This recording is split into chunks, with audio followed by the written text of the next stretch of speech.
Mon nom est Samuel.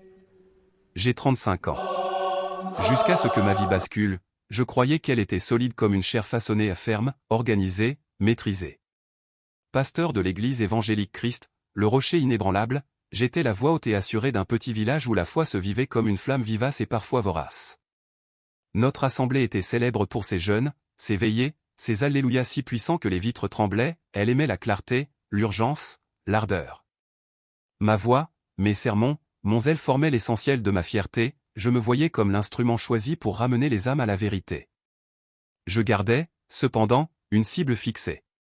À quelques rues de nous, la vieille paroisse catholique Notre-Dame de la Merci se dressait, lourde de pierres et d'histoire, comme un monument d'un autre âge. Pour moi, c'était un tombeau de superstitions, des voiles, des chapelets, des bougies devant des images que je considérais vaines. J'y voyais l'aveuglement de mes frères et sœurs, des femmes et des hommes se prosternant devant un morceau de plâtre ou de bois, confondant la figure avec le Sauveur. À chaque fois que nous passions, je faisais des sermons à ce sujet, à la maison je préparais mes diatribes, convainquant ma femme Rebecca que la mission que Dieu nous avait donnée était de briser ces chaînes d'ignorance. Ma congrégation m'applaudissait. Elle aimait mon feu. Elle aimait qu'on pointe du doigt l'erreur pour rassembler les brebis. L'aveuglement grandit avec l'adhésion. Je me sentais invincible. Je suis entré dans une campagne de prédication que j'ai intitulée « Renverser les idoles de Monte Carmelo ». Pendant 3 semaines, chaque dimanche, j'ai livré des sermons enflammés, historiothéologie, exégèse, rhétorique brûlante. Je dénonçais ce que j'appelais la mariolâtrie, j'exposais l'origine païenne de certaines dévotions, je martelais des versets comme des armes. Les gens affluaient des villages voisins, des familles entières pour entendre le pasteur qui n'avait pas peur de dire la vérité. Je me ressentais comme un prophète affrontant des Baals modernes, comme si mes mots pouvaient suffire à anéantir des siècles de pratique. La dernière nuit de la campagne, emporté par l'euphorie, j'ai décidé d'un acte plus que symbolique, un geste prophétique. Après le culte, alors que la foule rentrait, le cœur en feu, j'ai prétexté une prière et j'ai pris la route. Ce que j'appelais et prier n'était qu'un déguisement de revanche. J'ai conduit jusqu'à la place de la paroisse. Il était tard, près de 22 heures et la lune jetait une lueur indifférente sur les toits. Je connaissais une porte latérale qui, parfois, restait mal verrouillée. Je n'avais pas de lampe, seulement ma Bible et un orgueil qui me chauffait jusqu'à la peau. La porte a cédé sous ma poussée et j'ai pénétré la pénombre. L'air était lourd, imprégné de cire et de fleurs fanées. Une maigre lueur filtrait des veilleuses rouges dans un coin, ses petites flammes tremblaient comme des yeux. J'ai avancé dans la nef, chaque pas résonnant comme un coup. J'étais un intrus en territoire sacré, et je m'enivrais de ce rôle, persuadé d'agir pour la justice du Seigneur. Puis je l'ai vu, la statue de Notre-Dame de la Merci, grandeur presque humaine, le visage empreint d'une douceur grave, les mains tendues comme pour offrir une consolation. Je n'ai pas vu une œuvre d'art, ni une figure d'une piété intime, j'ai vu une idole. La colère m'a submergé. J'ai ouvert ma Bible, et d'une voix sourde, j'ai commencé à la sermonner, lui adressant des paroles de dédain que j'aurais voulu entendre par centaines. « Qui es-tu pour capter les cœurs de ces gens » ai-je dit en pointant mon doigt. La parole est claire, il n'y a qu'un seul médiateur.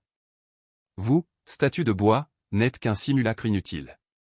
J'ai récité Isaïe, j'ai dénoncé ceux qui fabriquent des idoles, et j'ai parlé de la vanité des objets inanimés.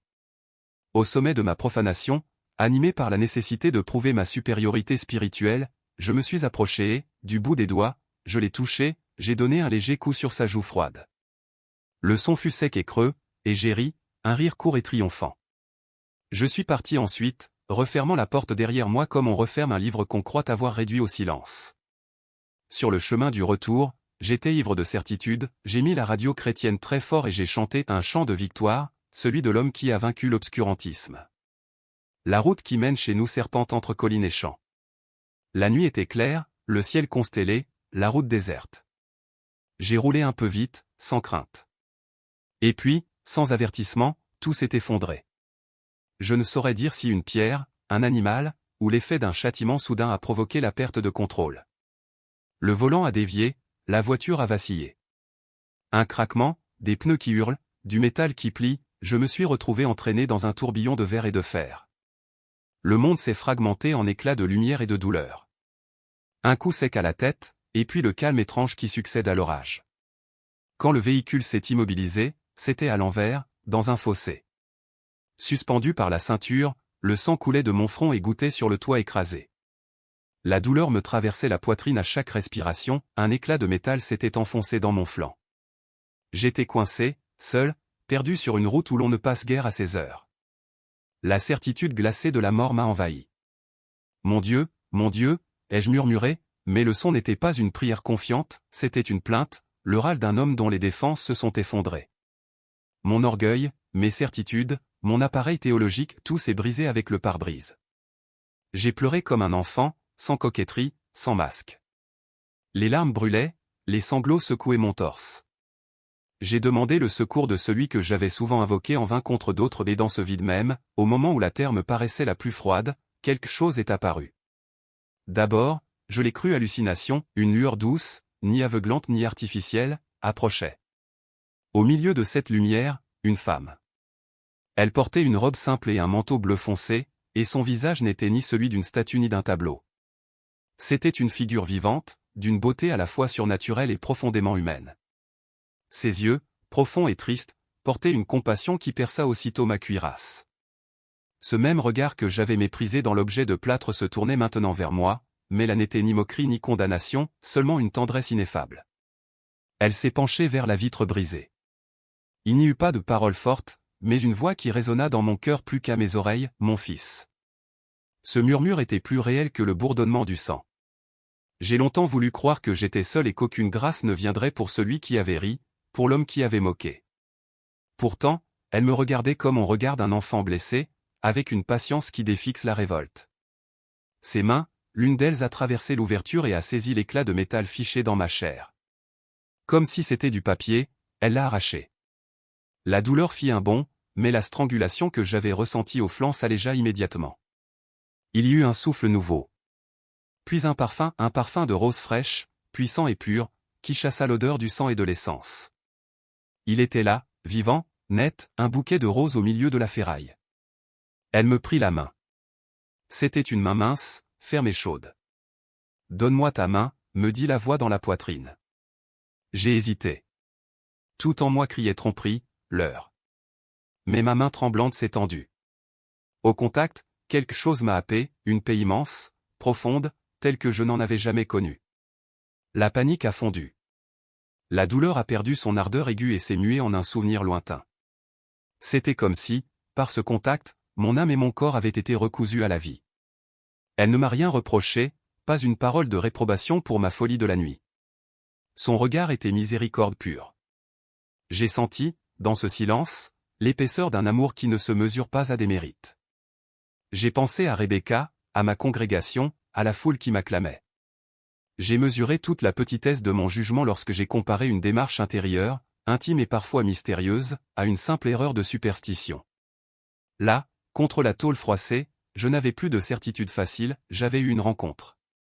Je ne sais combien de temps dura cette visitation. Des sirènes se firent entendre au loin, d'abord lointaines, puis plus proches, des phares colorèrent les arbres et bientôt des secours s'agitaient, coupant, tirant, appelant. Avant de s'évanouir, elle me regarda une dernière fois. Dans ses yeux se lisait une promesse non de punition, mais d'un appel à quelque chose de plus grand que mes querelles théologiques. Elle lâcha doucement ma main, et peu à peu, comme une brume qui se dissipe, elle se retira, laissant derrière elle l'arôme des roses et une paix qui persista alors que la réalité reprenait ses droits. Les ambulanciers me trouvèrent conscient. « C'est un miracle que vous soyez vivant », m'a dit l'un d'eux en me libérant des contraintes de tôle. « Cette voiture est un épave. Vous n'auriez pas dû sortir de là. » J'ai été transporté vers la lumière des gyrophares, vers les voix pressées et compétentes.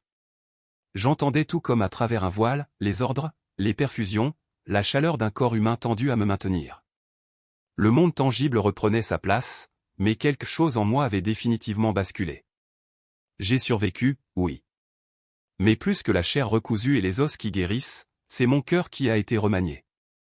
La foi que je portais n'était plus seulement une armure contre l'erreur, elle s'est ouverte à l'évidence qu'il existe des mystères, des chemins de grâce qui ne se plient pas à mes schémas. J'ai confronté l'humiliation, la honte d'avoir moqué ce que je ne comprenais pas, et la gratitude de savoir que précisément la main de la miséricorde s'était tendue malgré tout. Depuis ce jour, je marche autrement. Mes sermons ont changé de ton, moins d'attaques, plus de questions, plus de reconnaissance de la fragilité humaine. J'ai appris à reconnaître la proximité de Dieu là où je l'attendais le moins, et surtout à laisser la miséricorde façonner ma manière de juger. Si un homme peut recevoir la grâce après avoir frappé une figure qu'il croyait vide, alors il n'y a pas de pardon qui ne puisse trouver sa place.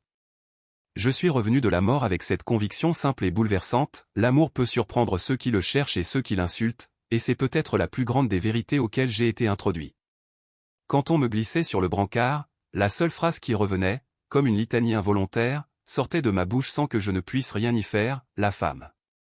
La femme en bleu m'avait sauvé. Elle sentait les roses.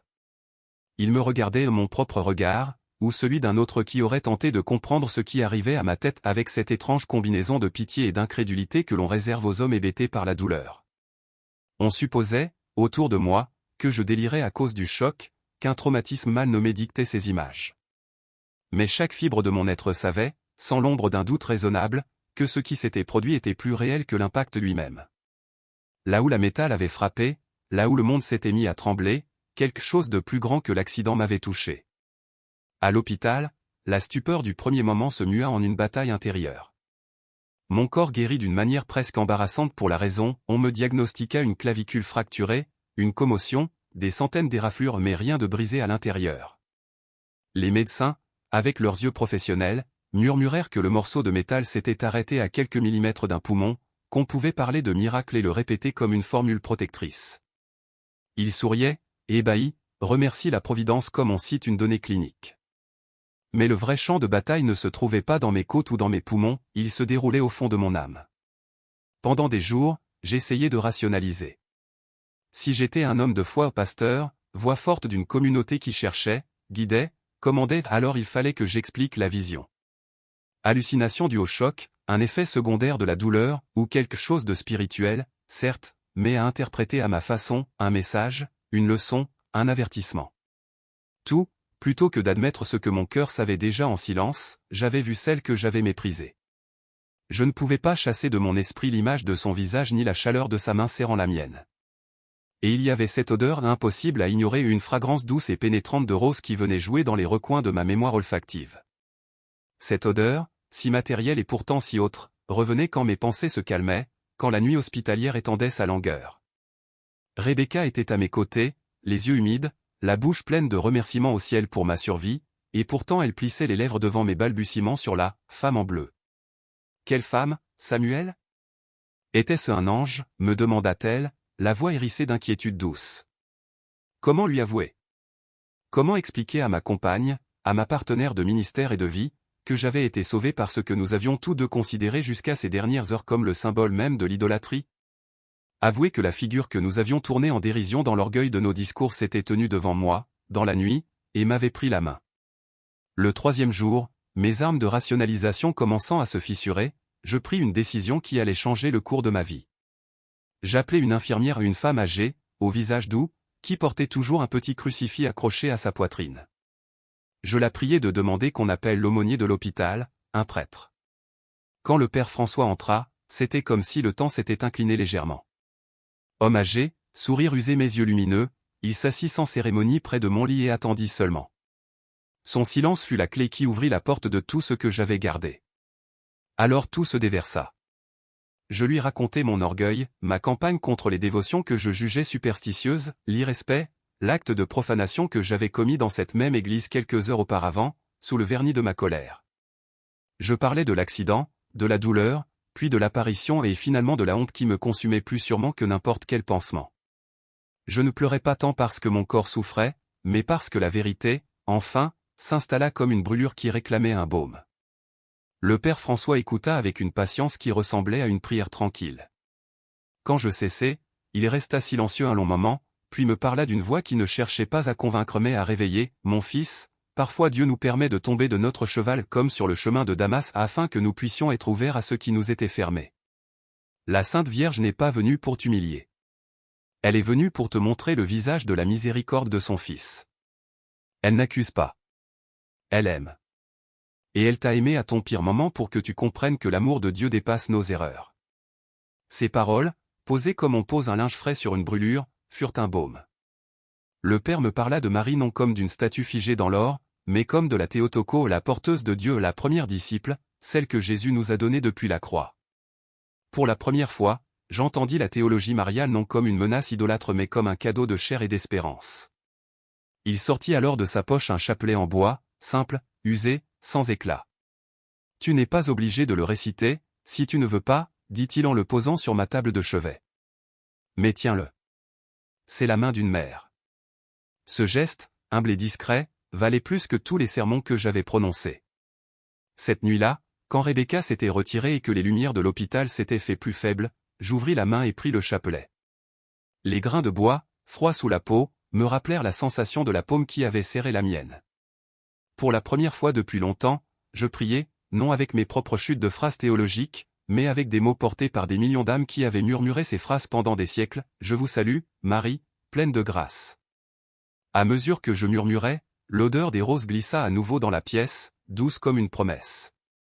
Le chemin qui suivit fut le plus ardu que j'eus jamais affronté. Sortir de l'hôpital, c'était revenir dans un monde qui m'avait connu d'une certaine manière, la voix, le regard d'autorité, la place sur l'estrade. Racontai-je tout à Rebecca, la vision, la chute, la conversion du cœur. Ses larmes n'étaient pas toutes de joie.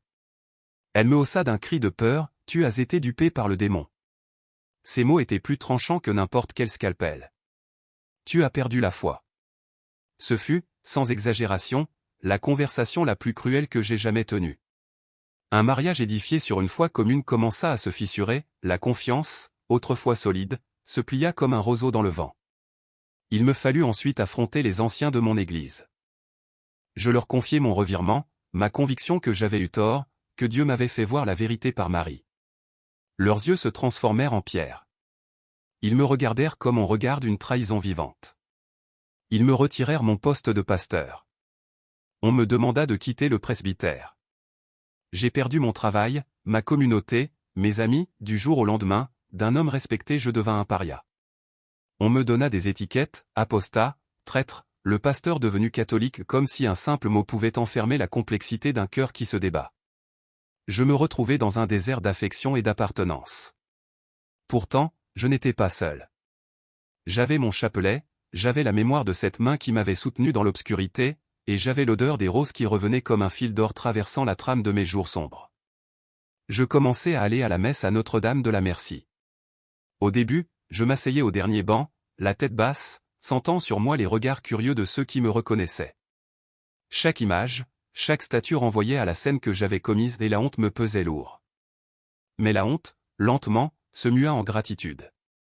J'entrai dans le processus de catéchèse pour adultes, et le Père François devint mon guide, maître de questions, patient dans les réponses, ami dans la marche. J'appris la valeur des sacrements, le sens profond de l'Eucharistie, la beauté d'une tradition qui tissait génération et prière. Chaque enseignement assemblait des pièces d'un puzzle intérieur, ce que j'avais vécu dans la nuit s'articulait enfin avec des mots, des rites, une histoire. Je compris que je n'avais pas perdu Jésus, que peut-être, étrangement, je l'avais trouvé d'une manière plus profonde, plus dense, au creux de son Église. Le jour de ma confirmation, pendant la veillée pascale, fut pour moi une renaissance. Recevoir l'Eucharistie pour la première fois fut une expérience qui dépassa tout ce que j'avais jamais proclamé depuis la chair.